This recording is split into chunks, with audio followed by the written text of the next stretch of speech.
Assalamualaikum warahmatullahi wabarakatuh. Perkenalkan, nama saya Devi Rahayu dan teman saya Ani Ayusa Fitri. Kami dari kelompok 14. Di sini kami akan mempresentasikan tentang tokoh-tokoh tasawuf dan corak pemikirannya. A. Zu al-Nun al-Misri, pencipta teori ma'rifat. Ia dijuluki Sahib al-Hut atau pemilik ikan. Ia dikenal sebagai sufi yang mengembangkan materi tentang ma'rifat. Sebagaimana diketahui bahwa kalangan sufi membedakan jalan sufistik ke dalam 3 macam, yaitu yang pertama, 1. Makfah atau jalan kecemasan dan pencian diri. Yang kedua, mahabbah atau jalan cinta, pengorbanan dan penyucian diri. Yang ketiga, ma'rifah atau jalan pengetahuan. B. Abu Yazid al-Bustami. Teori al-Ittihad al-Bustami adalah orang pertama yang memakai istilah fana sebagai kosakata sofistik. Dia mengadopsi teori monisme dari gnostisme Hindu-Buddha.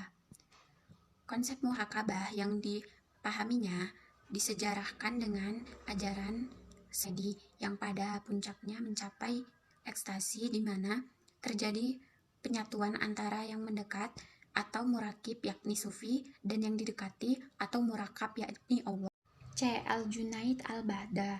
Teori Wildatul Wujud. Ia berpendapat tasawuf secara praktis haruslah berada dalam bingkai tuntunan syariat.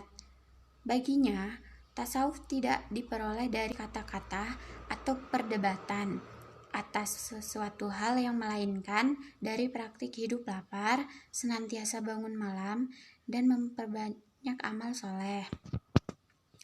Mazhab tasawufnya dikenal terikat kuat dengan Al-Quran dan Al-Hadis.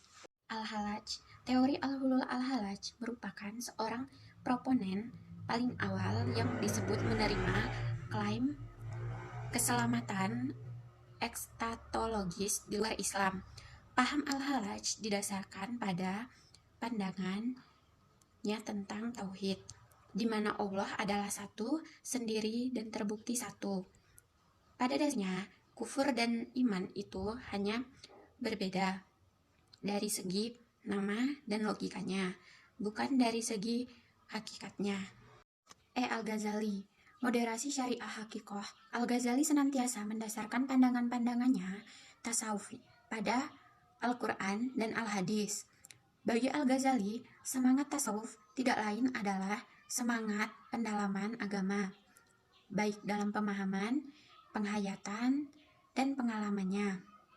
Di antara nama kitab karya Al-Ghazali dalam bidang akhlak atau tasawuf adalah Ihyal Umum al-Din, Mizan al-Amal, Kimya al-Sa'adah, Misikat al-Anwar. F. Ibnu Arabi Syekh al-Akbar al-Sufi.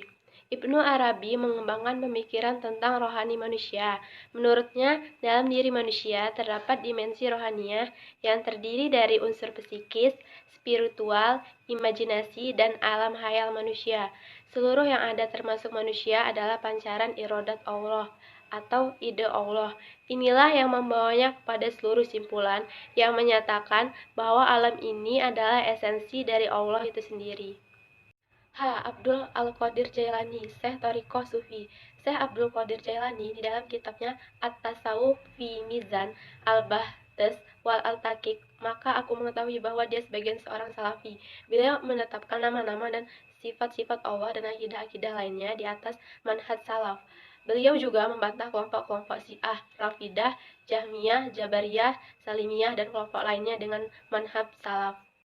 Ibnu Atta-Allah Sobib al-Hikam. Ibnu Atta-Allah bergabung dan menjadi tokoh yang terkenal dalam tarekat. Gurunya yang lain adalah Said Yaqut al-Arsi. Adalah sejumlah karya Ibnu Atta-Allah yang masih dapat dibaca antara lain Al-Hikam al-Ataliyah, Usul Muqaddimah al-Wusul, Taj al-Arus al-Hawi ila Tahbit an-Nufus, Al-Tanwir fi Iskat al-Tadbir. J. Ibnu Al-Qayyim Al-Jauziyah, murid Ibnu Taimiyah. Karya tulis Ibnu Qayyim Al-Jauziyah menyangkut cabang ilmu pengetahuan seperti ilmu bahasa Arab, kalam, tasawuf, fikih, dan sejarah atau sirah.